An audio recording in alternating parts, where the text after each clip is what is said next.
Ohayo minasang, for today's game ba nga pala magtatanggal kami ng Ashiba. Ako yung nagtanggal ng Shito sa taas, tapos yung kasama ko sa baba.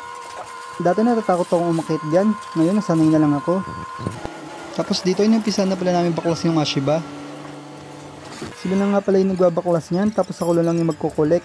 Tapos pagsasama-samahin ko yung magkakatulad na size, tulad ng mga Tosira at Ashira. Nakakapagod nga palang magbaklas niyan, kasi ang bibigat din.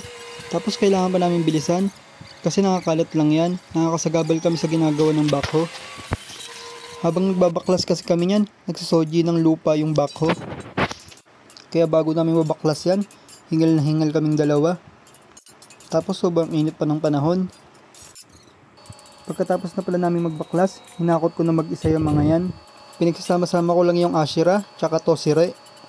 Sobra na pala pagod ko sa mga oras na yan, kasi sobrang init. Hindi naman pwede magpahinga, kasi nakakalat lang yung mga yan. Nakakasagabal kami doon sa nagtatrabahong backhoe. Kaya nung natapos ako dyan, umupo agad ako para magpahinga. Tapos uminom na rin ako ng maraming tubig.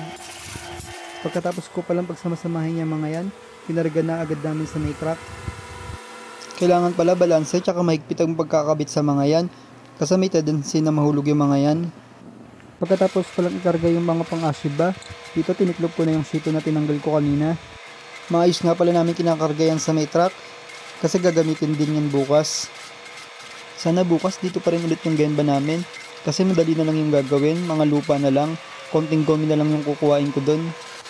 Tapos linis-linis lang ng onte, at patay oras na lang din.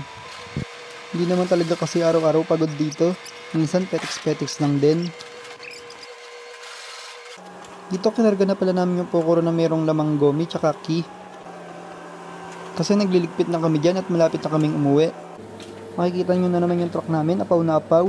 Buti nga pwede yan dito sa Japan, kasi sa Pinas, bawal yan. Dumadaan pa naman kami sa may Kosokodoro o expressway dun sa atin sa Pinas. Bago pala kami umalis, nagpalit kami ng backhoe. Tignan nyo sa gilid na lang siya dinaan, no? Ang galing nila, no? Na-amaze talaga ako paano sila gumamit ng backhoe, eh. Paalis na nga pala kami dito. Hanggang dito na lang tayo mga kagemba. Mas Desminasang.